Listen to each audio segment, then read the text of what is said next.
Bonjour, je suis Eden Luberis, directeur exécutif de l'organisation Au Confort, c'est Organisation des conseillers formateurs pour l'accessibilité universelle et l'inclusion, créée en février 2016 et par un groupe de 7 professionnels haïtiens et haïtiennes évoluant tous dans le domaine du handicap. Et cet organisme a pour mission de fournir une expertise technique et méthodologique et pouvant contribuer à la mise en œuvre de politiques d'accueil et d'accessibilité pour toute personne, notamment les personnes en situation de handicap, les personnes âgées, les femmes et les enfants. C'est dans cette perspective-là que s'inscrit ce documentaire et visant à promouvoir l'interprétation tactile et pour toute personne, car l'interprétation tactile ne concerne pas uniquement un groupe, un certain public. Voilà. Et je suis en compagnie de Gabrielle Sauvillier. Bonjour. Et que je vais laisser la parole qui va se présenter et aussi nous présenter l'interprétation tactile, qu'est-ce que c'est. Et d'une part, d'autre part, elle va nous parler de ses expériences sur l'interprétation tactile et aussi de l'importance de l'interprétation tactile pour les personnes déficientes visuelles et aussi pour tous.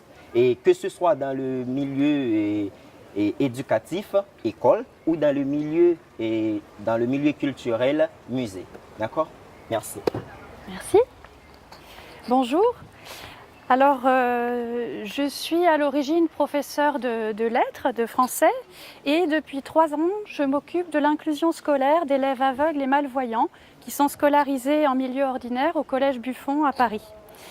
Lorsque j'ai commencé à suivre la scolarité des élèves, je me suis aperçue que l'enseignement de l'histoire des arts était un moment dans lequel ils se sentaient très isolés et même souvent malheureux parce que l'art et surtout l'analyse de l'image étaient complètement inaccessibles pour eux. Alors je me suis dit que non seulement il fallait trouver une solution pour leur donner accès à l'art et à la culture qui est commune à tout le monde, mais également qu'il allait falloir faire de cette difficulté un vecteur d'inclusion, quelque chose qui allait les rapprocher des autres et qui allait inviter tout le monde à croiser différentes perceptions et à partager des émotions esthétiques. La première chose que j'ai faite pour demander l'adaptation d'une œuvre d'art, je me suis adressée à un centre de transcription et on devait travailler avec les élèves autour du tableau Le 13 des maillots de Goya, qui est là. Et j'ai reçu un livret avec ce qui est le plus courant en adaptation en art, c'est-à-dire un dessin en relief, qui est réalisé en dessin assisté par ordinateur et qui est thermogonflé à l'aide d'un four qu'on appelle un four Piaf. J'ai trouvé que ce livret était remarquablement bien fait, avec des textures différentes pour chaque personnage de ce tableau, puis chaque silhouette isolée et accompagnée d'une description en braille. Et lorsque j'ai montré cette adaptation à un ami aveugle qui est très habitué à la lecture des documents en relief, il m'a dit « mais je ne comprends pas pourquoi tu me dis que ce personnage-là a les poings devant lui. Pour moi, un personnage a toujours une représentation avec les bras de côté. » Et il a fallu que je prenne la position du personnage et qu'il puisse sentir la position des bras pour comprendre ensuite comment, quand on passe à un dessin en 2 dimensions, on a cette représentation-là. Alors j'ai compris que si le dessin en relief pouvait être une aide très précieuse sur la structure d'une œuvre, il était important d'avoir recours, avant de l'aborder, à une reconstitution, si possible, en 3 dimensions d'un tableau. Donc là, par exemple, on a un exemple pour ce tableau d'une sculpture dans une texture synthétique qui est très légère et assez facile à travailler. La posture des différents personnages que la personne aveugle ou malvoyante va pouvoir appréhender pour comprendre après comment elle est représentée selon les conventions d'un dessin en 2 dimensions. Pour vous expliquer un peu la base de mes recherches et de mon fonctionnement, j'ai dû aussi préparer une adaptation du tableau cubiste de Juan Gris qui s'appelle Le Petit Déjeuner. Et cette œuvre est très compliquée à aborder puisqu'il y a un découpage géométrique propre au mouvement cubiste de la réalité qui se trouvait face au poète lorsqu'il l'a représentée et qu'il a utilisé un aspect qui donne l'idée de la texture des différents objets qu'il avait sur sa table de petit déjeuner, mais qu'il n'a pas respecté l'objet auquel il fallait associer la texture. Donc un tableau très compliqué. Et j'ai recherché pour expliquer aux élèves comment était constituée cette œuvre, les objets qui étaient les plus apparents, les plus ressemblants à ceux que le peintre pouvait avoir disposés sur sa table. Une nappe, un journal, un moulin à café, et c'est important aussi qu'une personne aveugle puisse manipuler l'objet, puisse se l'approprier de manière à se familiariser avec son originalité.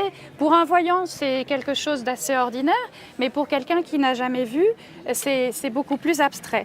Donc un moulin à café, un verre, une coupe en bois, une cafetière italienne, un vase en étain et quelque chose qui matérialise une fenêtre.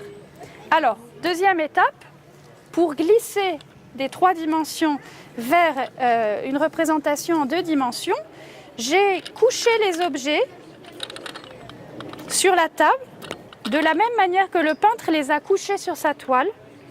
Et j'ai ensuite tracé le contour des objets dans des panneaux en liège que j'ai récupérés.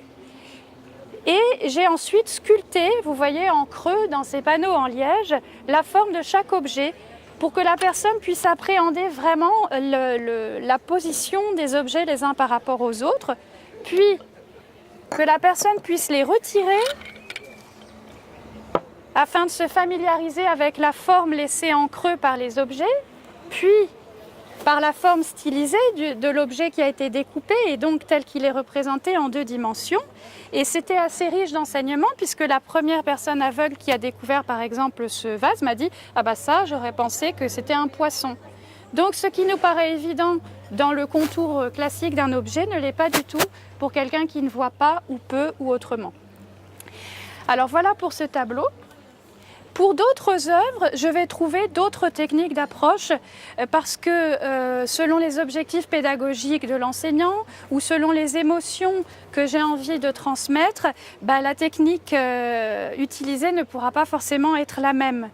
Une technique que j'utilise souvent, c'est la déconstruction de l'œuvre pour permettre à la personne, par exemple, là il s'agit du tableau de Caspar Friedrich qui s'appelle « Le voyageur qui contemple la mer de nuages », c'est une toile romantique.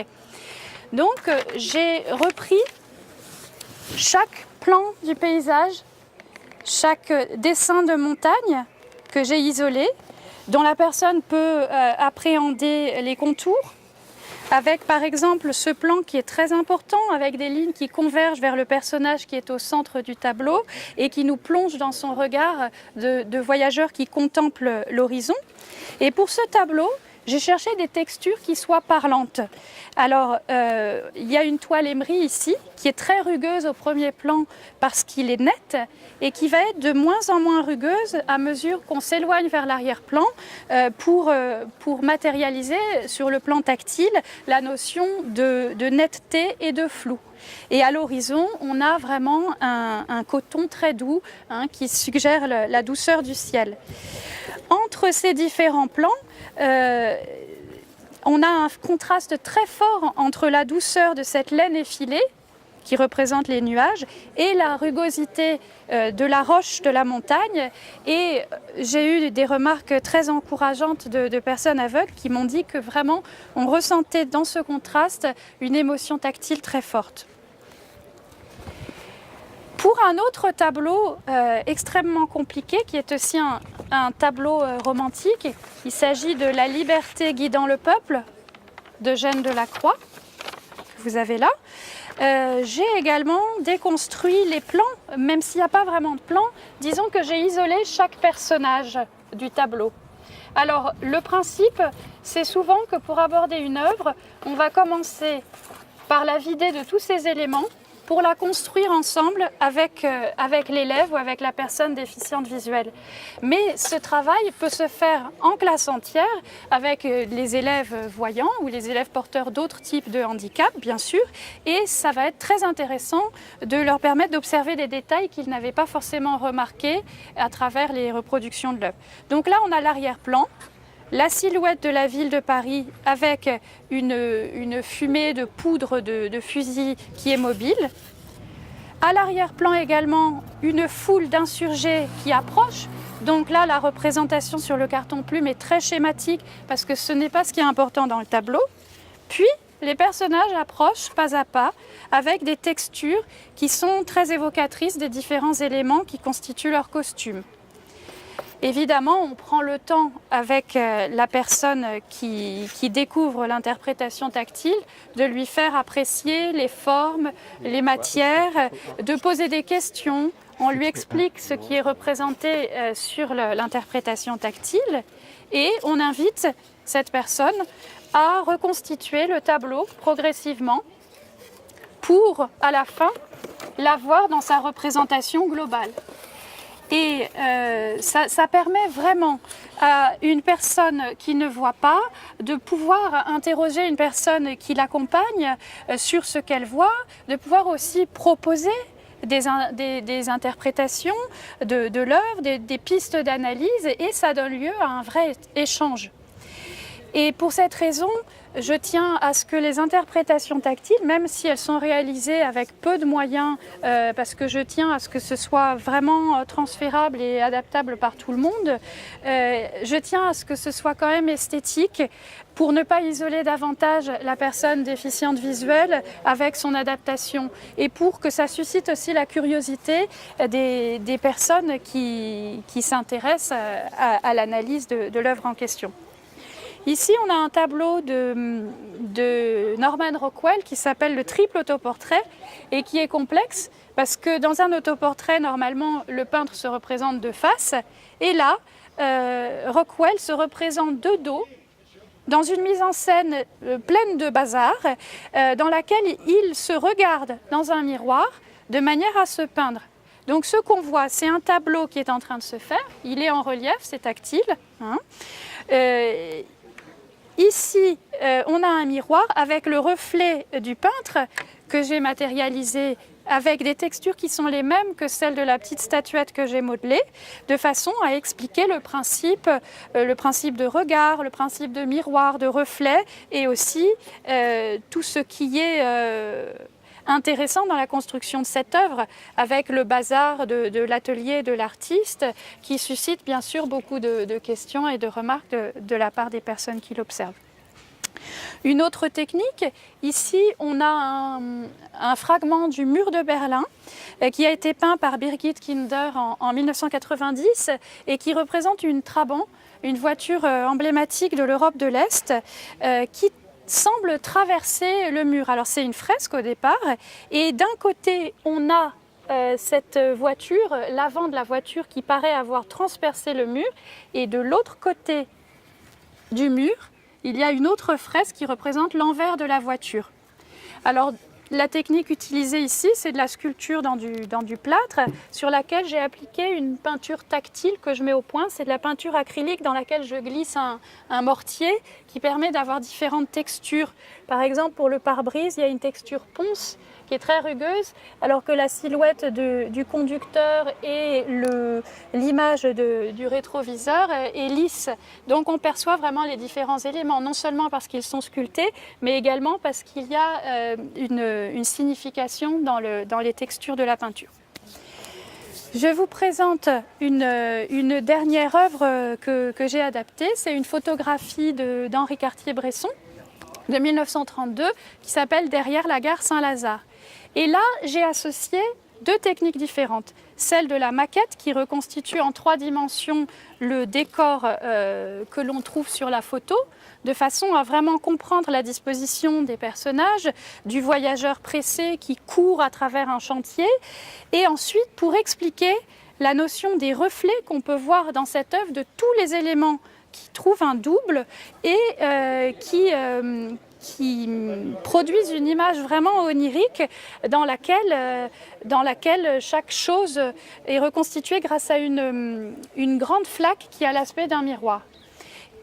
Après avoir constitué cette maquette, pour expliquer le principe du décor du voyageur qui paraît bondir dans l'air dans sa course, qui n'a pas encore sauté dans la flaque, et c'est le moment qui précède l'instant où toute l'image reflétée dans cette flaque miroir va se brouiller.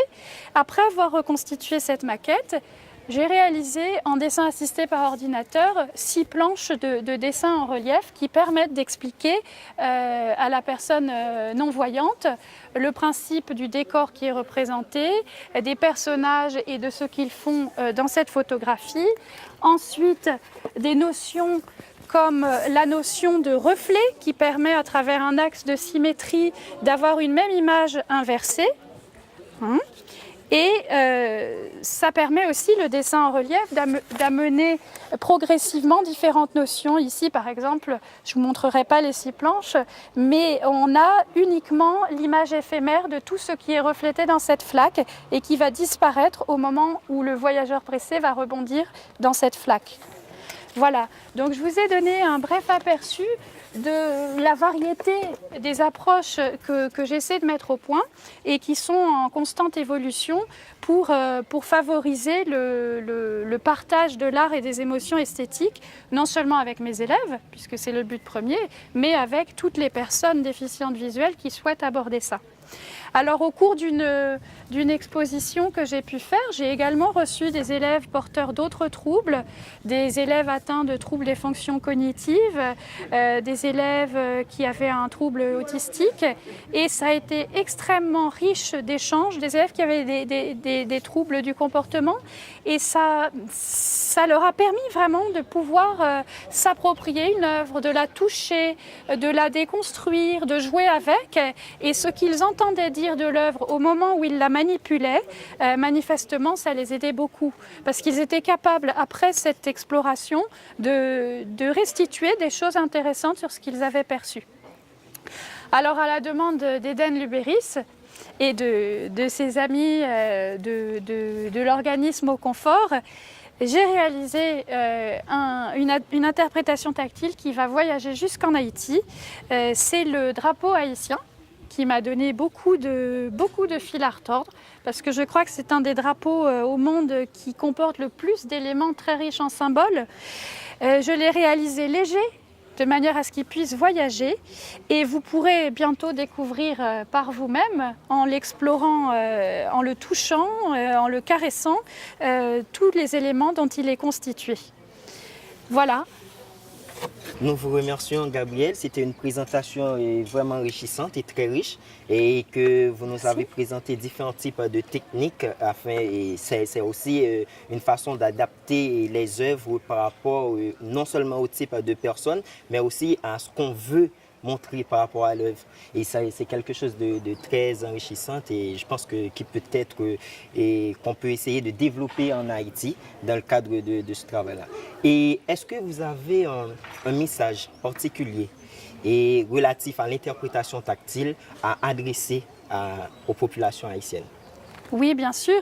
Alors d'abord, si vous souhaitez suivre un peu l'évolution des adaptations tactiles, trouver des pistes de réflexion, des pistes de travail, j'ai une page Facebook qui s'appelle Interprétation tactile, sur laquelle vous trouverez des albums photos où je montre les différentes étapes de construction des œuvres. Et à chaque fois, je le fais dans le but que ce soit partagé et que toute personne ayant envie d'utiliser ces techniques ou de s'en inspirer puisse le faire. Et oui, ce que je peux dire aux populations Haïti qui sont traversées par une histoire souvent chargée et par des moments souvent difficiles, on pourrait se dire que travailler autour de l'art, c'est une chose futile, que ce n'est pas forcément une priorité, loin de là. Et pourtant, je pense que vous êtes un peuple d'un grand courage, d'une grande force, un peuple très engagé, dont la littérature est extrêmement riche, dont l'art est très riche aussi, et que si l'art est riche, c'est parce qu'il est riche d'humanité, et que c'est important justement qu'autour de ce thème de l'humanité, tout le monde puisse échanger à part égale. C'est une évasion, mais c'est aussi des messages très forts qui peuvent être véhiculés. D'accord, merci. Et l'organisation Au Confort ainsi que moi vous remercie d'avoir accepté de partager avec nous C'est moi vos qui vous remercie. connaissances et aussi vos expériences en rapport à l'interprétation tactile et aussi d'avoir réalisé pour nous et cette petite merveille que je l'appelle comme ça et l'interprétation tactile de notre drapeau Haïti. Oui, c'est l'initiative de l'organisation Au Confort dans le cadre de la promotion de l'interprétation tactile qu'on pense qui peut servir non seulement à adapter des œuvres d'art dans les musées haïtiens, mais aussi à rendre accessibles les informations, les contenus des livres, tout ça, des images, à raconter des histoires et aux enfants et qui ont des besoins éducatifs particuliers et aussi ceux déficients et visuels. Merci. Merci.